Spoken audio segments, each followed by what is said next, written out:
안녕하세요. 유튜브 가족 여러분. 저는 김선희 목사라고 합니다.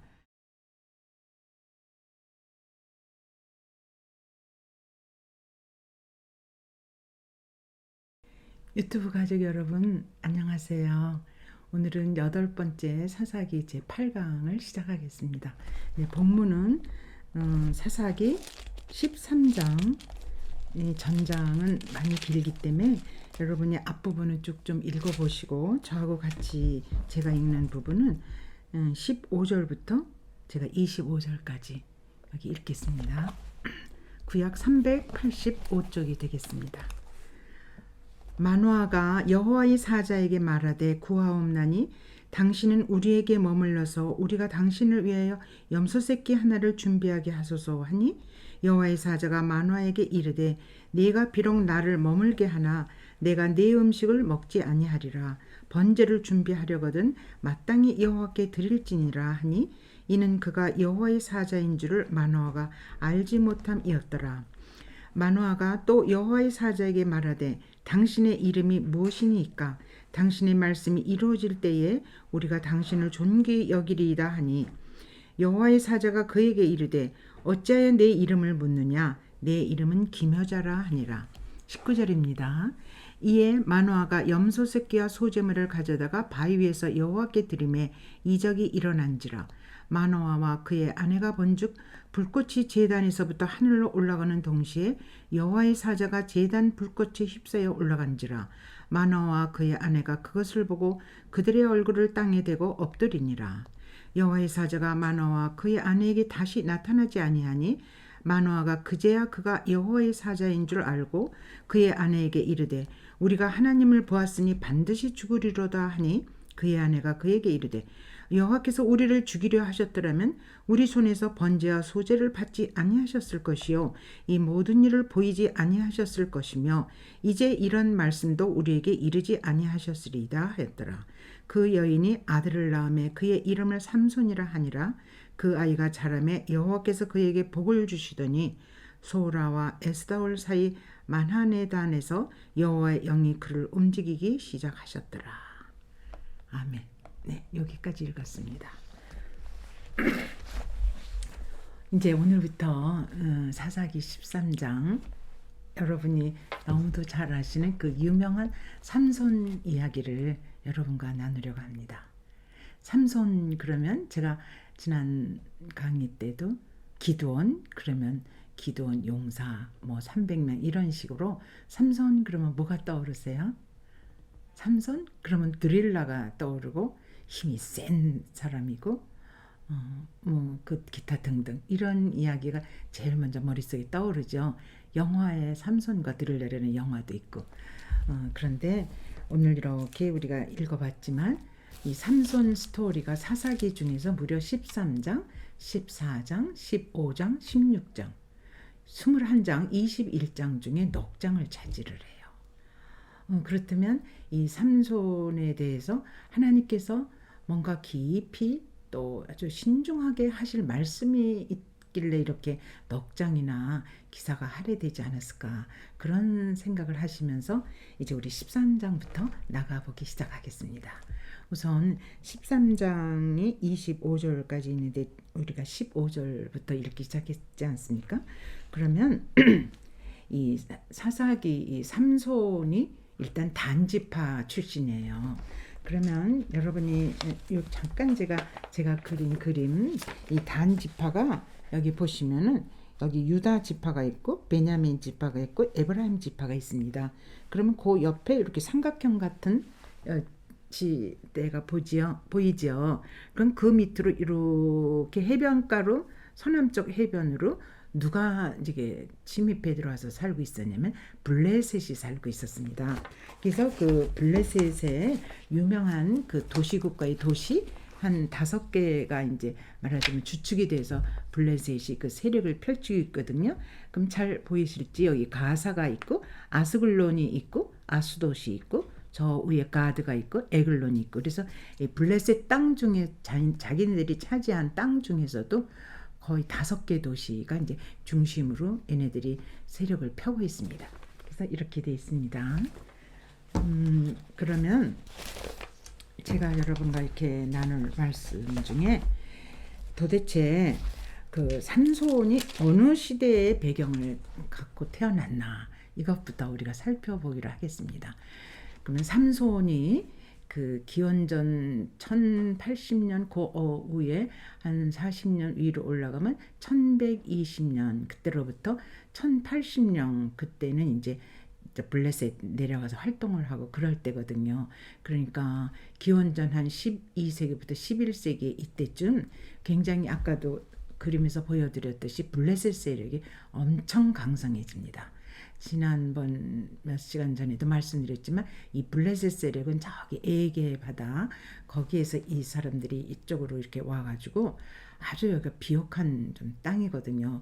왜냐하면 지중해를 끼고 있고 그렇게 높은 산악지대도 아니고 그러니까 자꾸 이 이스라엘 중에서도 요 단 지파를 중심으로 그 옆에 유다 지파, 에브라임 지파 이쪽을 자꾸 이렇게 침범해 들어오는 거예요. 그런데 그 단 지파가 블레셋하고 제일 가까이 이렇게 붙어 있는 지역이에요. 그러니까 엄청난 그 세력, 블레셋 세력을 직접 직격탄을 입는 건 여러 지파 중에서도 단 지파입니다. 근데 그 단 지파의 출신이 누구냐면 삼손이에요. 그러면 하나님께서 이 삼손이 태어나는 과정부터 해서 그 성장 과정 그리고 이제 그가 어느 도시를 거쳐서 어떤 일을 했는지 이렇게 자세하게 나와 있거든요. 그 단 지파가 그래서 이렇게 제비를 뽑았을 때 말하자면 뽑힌 데가 그 해변가 그쪽이거든요. 그런데 바로 옆에 블레셋이 이렇게 국경을 맞대고 있었고 그리고 삼손이 태어날 그 무렵에 무려 40년 동안 블레셋의 통치를 받고 있었어요. 그 단 지파를 비롯해서 그 주변이 그러니까 엄청난 그 블레셋에 말하자면 거의 속국이 되다시피 되어 있었기 때문에 그 아무도 감히 블레셋 세력에 대항하려는 세력이 일어나질 못했습니다. 마치 우리 일제가 점령을 하고 나서 우리가 36년 동안 일제 그 제압하에 그 속국으로 살았을 때 아무 일을 우리 한국 사람이 할 수 없었던 것처럼 그 지경까지 이스라엘 백성이 이방 민족 중에서도 블레셋 그러니까 요단강을 중심으로 동쪽은 암몬 세력에게 지배를 받았고 이 서쪽은 거의 블레셋의 여러 지파가 이렇게 지배를 받게 됐습니다. 그러니까 무슨 얘기냐면 하나님이 이스라엘 백성을 가나안 땅에 내보내서 12지파를 주고 너희들이 잘 통치를 하고 나를 중심으로 해서 여호와 하나님을 중심으로 해서 하나님 나라를 거기에 확장하고 잘 살으라고 그렇게 해줬는데 사실은 세월이 흐르면서 이와 같이 바로 블레셋 같은 세력이 쳐들어와가지고 이스라엘 전 지역을 점점 물들이기 시작했다는 거죠. 근데 왜 그러면 이스라엘 백성이 이들한테 대항할 수가 없었느냐면 이들은 그때 이미 철기 문화를 쓰고 있었어요. 그래서 대장간도 세우고 거기서 여러 가지 철기 무기를 만들어가지고 그걸로 싸움을 걸어오는 통에 도저히 이들은 그때는 철기 문화를 이스라엘 백성은 형성할 수가 없었거든요. 그래서 뭐 나무 도끼니 뭐 나무 무슨 망치 이런 거 가지고 싸우려니 그게 상대가 됩니까? 그러니까 점점 저들의 힘에 눌렸을 뿐만 아니라 지난번에도 말씀드렸지만 블레셋의 문화는 그 인본주의 문화로 아주 대단했습니다. 그러니까 오히려 싸우려는 생각보다도 저들 속에 흡수되는 거죠. 그러니까 블레셋화 되는 것을 너무 자연스럽게 여기다 보니까 이스라엘 백성이 정체성을 잃어버린 거예요. 하나님의 거룩한 백성으로 선택돼서 하나님이 가나안 땅에 들여보냈는데 자기 정체성이 누군지도 모르게 될 지경으로 블레셋화 되었다는 이 말씀이죠. 그래서 굉장히 이스라엘이 전 지파가 영적으로 최악의 상태, 다시 말해서 하나님을 등진 정도가 아니고 아예 하나님의 개념이 이들 속에서 점점 사라져가는 이런 최악의 상태에 이르렀기 때문에 하나님께서 그야말로 특단의 조치를 취하지를 않으면 이제 이스라엘의 모든 지파는 블레셋 쪽으로 들어가 버리는 거죠. 아니면 또 암몬이 이쪽에서 쳐들어오니까 또 암몬 쪽에 휩쓸려 버릴 거고 나라가 다 분열이 되는 거죠. 이 지경일 때 삼손을 태어나게 하십니다. 그렇기 때문에 그러면 하나님의 그 놀라운 어떤 계획과 하나님이 그래도 이스라엘 백성을 살려내시고 구원하시려는 계획이 이제 하나님 손 안에서 딱 시작이 되는 때가 바로 삼손이 태어날 그때입니다. 그렇기 때문에 하나님께서 그 삼손을 택해서 그를 구원자로 이렇게 뽑아낼 때 하나님이 어느 부부를 찾아가요. 근데 그 바로 부부가 누구냐면 마노아 부부예요. 그러면 어떻게 또 마노아 부부를 하나님이 기억하셨을까? 그 당시는 그 위에 보면은 입산, 엘론, 압돈 그래가지고 세 명의 사사가 나와요. 이 13장 그 위에. 근데 그 세 사람의 사사들도 자식을 아들을 30명, 딸을 30명을 낳아가지고 입산 같은 경우에는 막 외국으로 시집을 보내요. 그리고 외국 여자를 며느리로 들이는 거예요. 그러니까 보기에는 마치 국제화한 것 같지만 점점 그게 혼합 종교 비슷하게 이스라엘 여호와를 섬기는 신앙이 사그러들고 자꾸 사사도 부를 축적을 하는 거예요. 엘론을 거쳐서 그다음에 압산 그 사람도 아들 30명에 손자 30명에 뭐 그러면서 그야말로 호화호식하면서 살고 있었던 것이 그 당시 사사들의 모습이었거든요. 그러면 사사가 이 지경이 되는데 백성들은 말에 뭐 하겠습니까? 바로 이때에 하나님께서 그 마노아 부부는 그렇게 많은 사람들이 이렇게 또 따로 자식들을 얻고 다른 방법을 쓰는데 전혀 그런 게 없었습니다. 그리고 농사를 짓는 부부였어요. 그런데 이제 하나님께서 여호와의 사자를 보내서 마노아의 부인 앞에 딱 나타나게 하는 거죠. 마노아 부인이 이렇게 농사를 밭일을 하고 있는데 갑자기 한 사람이 나타나는 거예요. 그러면서 말씀을 들려주는 거예요. 뭐라고 말씀을 하기 시작하냐면 그게 이제 13장 앞부분에 시작되는 거거든요.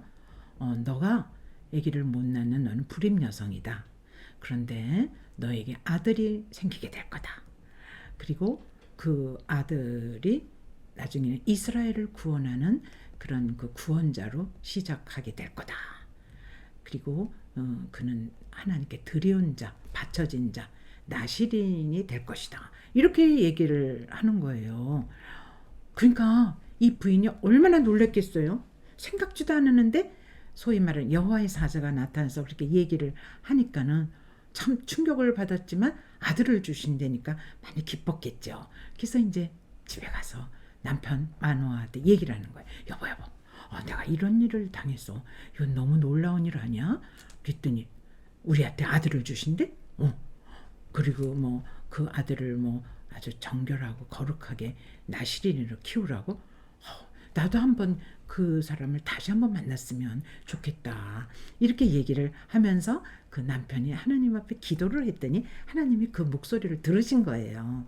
그 마노아의 목소리를. 그리고 응답을 하셨는데 어떻게 응답을 하셨냐면 한참 조금 시간이 지났겠죠. 그 마노아의 부인이 또 밭에서 일을 하고 있는데 그 먼저 왔던 사람이 나타나는 거예요. 그러면서 이렇게 다시 한번 그 말씀을 들려줬으면 좋겠다는 남편의 소원이 있는 걸 알고 있었잖아요. 그래서 얼른 뛰어가요. 그래가지고 여보 며칠 전에 나타났던 그 사람이 지금 다시 나타났는데 당신 가서 만나야죠. 그랬더니 남편이 그 말을 믿고 막 뛰어가지고 다시 그 밭에 가니까 정말 그 사람이 기다리고 있는 거예요. 그래서 그렇게 놀라운 말씀을 하셨는데 다시 한번 들려주실 수 없습니까? 어떻게 아이를 키워야 되는지 방법도 가르쳐 주시고 그랬더니 좋아.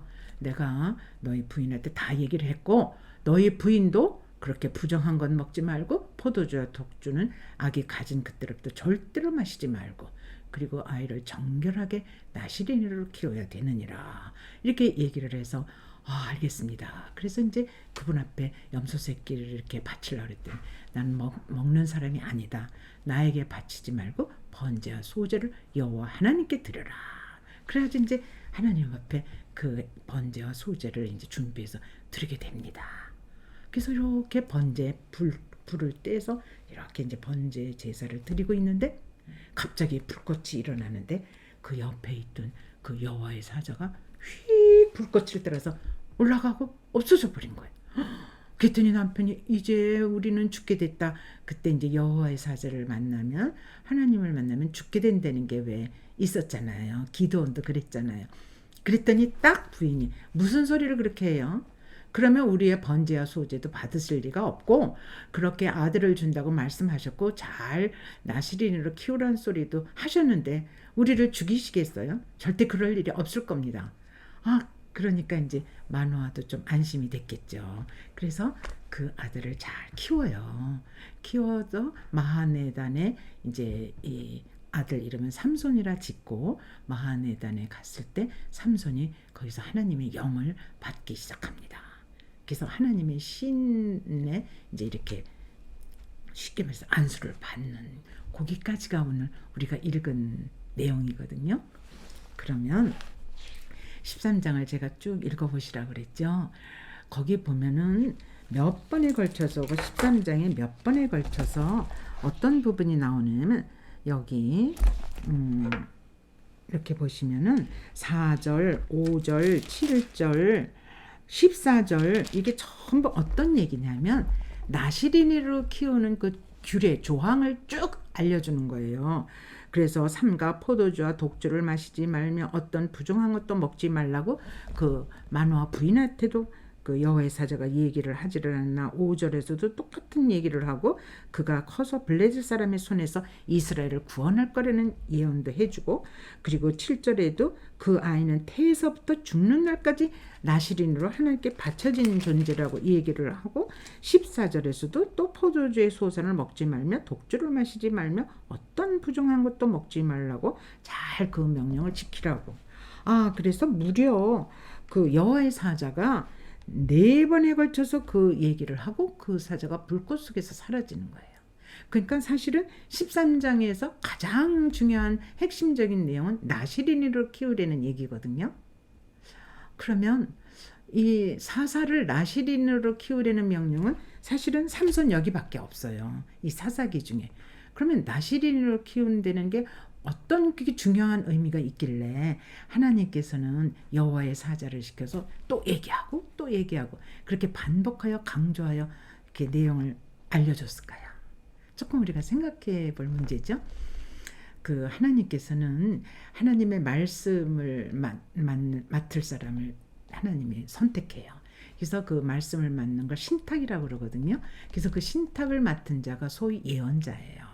그래서 뭐 이사야 예언자, 예레미야, 에스겔, 뭐 다니엘, 또 하박국, 뭐 아모스, 전부 이런 예언자들이 나오고, 나시린으로 또 하나님이 이렇게 지명하는 경우가 있습니다. 그러니까 삼손 말고 그 저기 사무엘서에 그 한나가 엘리 제사장한테 아들을 바칠 때 그 아들이 사무엘, 그 사무엘이 사실은 나시린격으로 크지 않습니까? 그래서 일단 엘리 제사장 그 거기에 성전에 바치고 나서는 엄마 한나가 1년에 한 번 에봇을 만들어서 보내주고, 거의 만나는 일이 없이 오직 기도와 하나님의 그 말씀 속에서 그 엘리 제사장 밑에서 훈련을 받고 큰 사람이 사무엘이잖아요. 그 사무엘도 나시린으로 하나님이 지명하여 키웠다고 생각을 합니다. 그리고 신약에 와서는 세례 요한이 있잖아요. 애를 낳을 수 없는 상황에서 자가랴와 엘리자벳이 아이를 낳아서 그 아이가 세례 요한이라고 이름을 붙여주고, 그는 들판에서 살지 않습니까?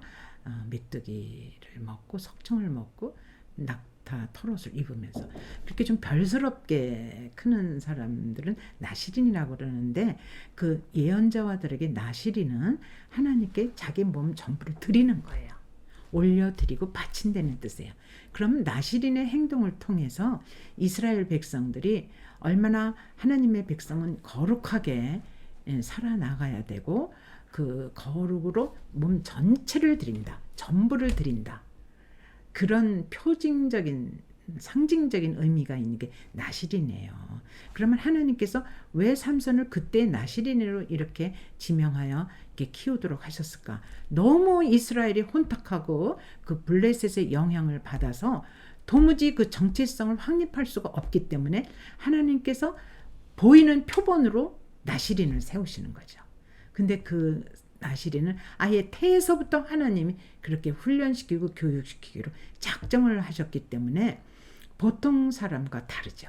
그리고 나시린을 또 중간에 어느 기간만큼 나시린으로 살다가 다시 평범한 삶으로 돌아올 수도 있는데, 삼손은 태어나기도 전부터 해서 죽는 날까지 하나님께 나시린으로 바쳐지는 거예요.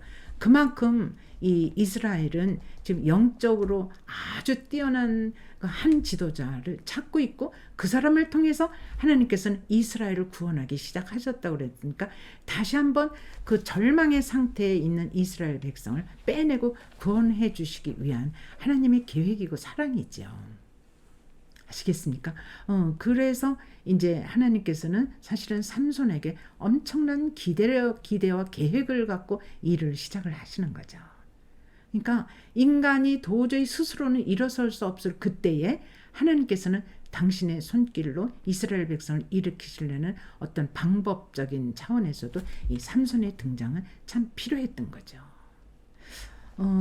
우리나라도 그 일제 치하에서 너무너무 고통스럽고 압박을 받을 때 일제에 대항하는 세력이 전혀 없었잖아요. 아무도 일어나질 못하잖아요.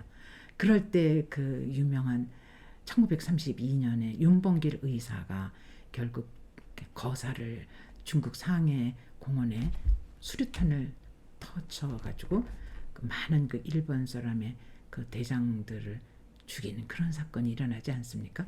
그러니까 하나님께서 그 민족을 살려낼 때 너무너무 이렇게 열악하고 힘이 없을 때는 당신이 선택한 그 어떤 한 사람, 근데 그 한 사람 앞에 하나님께서 전적인 모든 힘을 실어주는 거죠.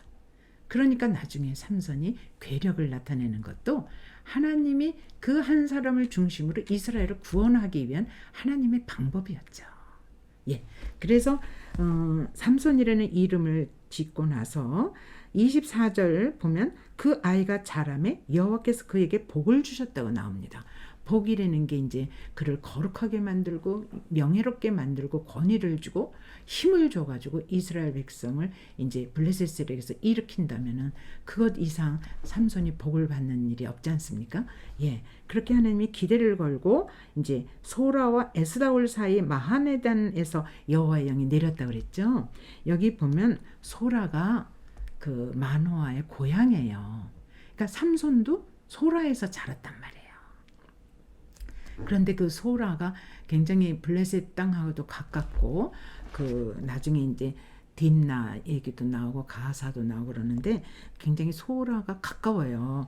그리고 그 마하네다는 그 사이, 그러니까 소라에서 태어난 그 삼손이 그러니까 가끔 갈 수 있는 아주 가까운 거리, 그 마하네단이 그 옛날엔 기럇 여아림이라는 그런 지명입니다. 같은 지명이에요.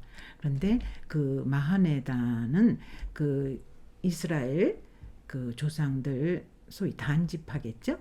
그 조상들 매장지예요. 사람이 죽으면 거기 갖다 묻는단 말씀이에요. 그래서 조상 때부터 쭉 내려온 매장지였는데 또 군 진영, 그러니까 군대들이 집결대에서 거기서 가끔 훈련도 받는 그런 곳입니다. 그래서 그 이렇게 유추해 보면 소라에서 자랐다 그랬잖아요.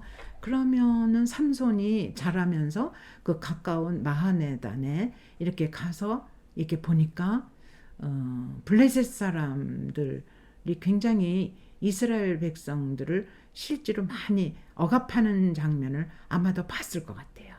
그래서 군대 훈련을 이스라엘 백성들 단지파가 군대 훈련을 받고 있을 때도 많이 핍박을 하고 건드리고 못하게 하고 아주 그 세력을 피지 않았을까, 그런 생각이 듭니다. 그러면서 소년 삼손은 컸겠죠. 그러니까 이따금 그것을 이렇게 드나들 수 있는 그런 가까운 거리였습니다. 그러니까 마치 왜 지난번에 제가 요나서 말씀드릴 때 요나가 그 니누웨의 그 아주 악독한 왕을 포함해서 그 많은 니누웨 사람들이 이방 땅의 여러 나라를 쳐들어가서 사람을 죽여가지고 가죽을 벗겨서 그거를 막 벽에 걸어놓고 그런 거를 요나가 봤다고 그랬지 않았습니까? 그러니까 요나 마음속에 굉장히 그 이방인들에 대한 울분이 있었던 거죠. 어쩌면 삼손도 그런 영향을 좀 받지 않았을까. 그러니까 블레셋이 직접 이스라엘 백성을 이렇게 억압하는 현장을 아마도 삼손이 좀 가끔 봤을 걸로 저는 생각이 듭니다. 그래서 거기를 이제 청년이 돼서 갔을 때 마하나단에서 하나님이 삼손한테 성령을 부어주시는 거죠.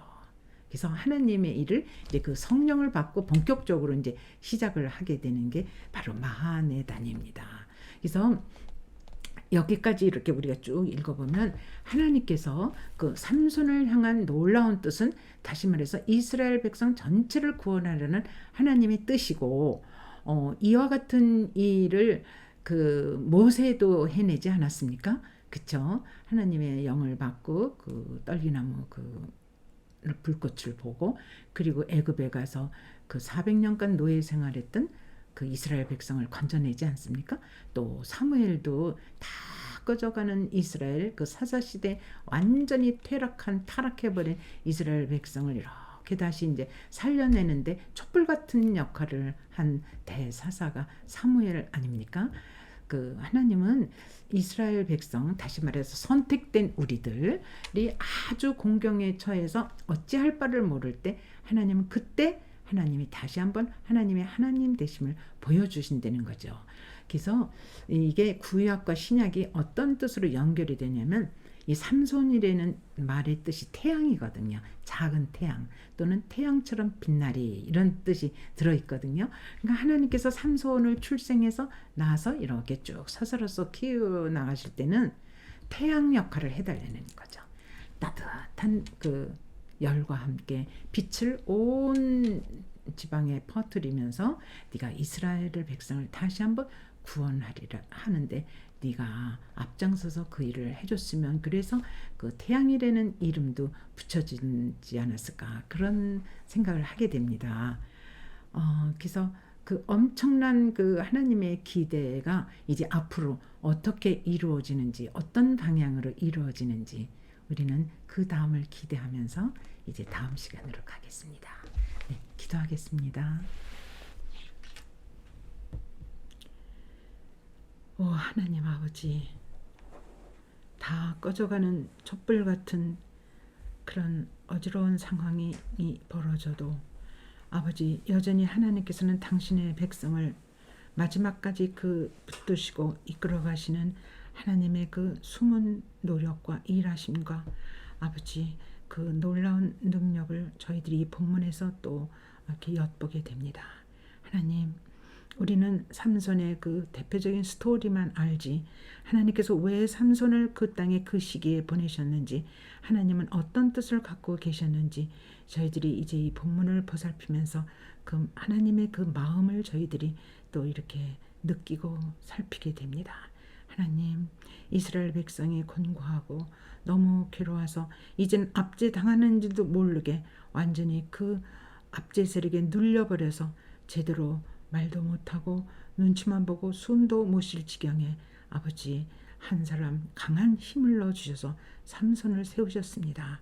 아버지 이 삼손이 걸어가는 출발부터 그의 성장 과정과 그 마하나단에서 하나님의 영을 받을 때까지 모든 것을 살펴보면서 나시린으로서 살아가기를 간절히 소망하시는 하나님의 뜻이 바로 오늘 하나님을 믿는 우리에게도 아버지 우리가 하나님의 백성으로 세상 사람들과 구별되는 어떤 표징적인 우리의 매일매일의 삶이 있어야 될 것 같습니다. 말이 필요 없이 우리의 삶 자체가 아버지 나시린으로서 그런 규격적인 삶이라기보다 표면적인 그런 보여주는 삶이라기보다 우리 자신 내부에서 하나님 태양처럼 따스한 빛을 바라고 아버지 온 누리를 아버지 하나님의 나라가 커가는데 힘써서 하나님이 보시기에 참으로 그 우리의 맡겨진 사명을 잘 감당해서 하나님 마음을 기쁘시게 해드리는 우리 모두가 되게 해주시기를 간절히 바라며 이 모든 말씀 우리 구주 예수 그리스도의 이름으로 기도드리옵나이다. 아멘.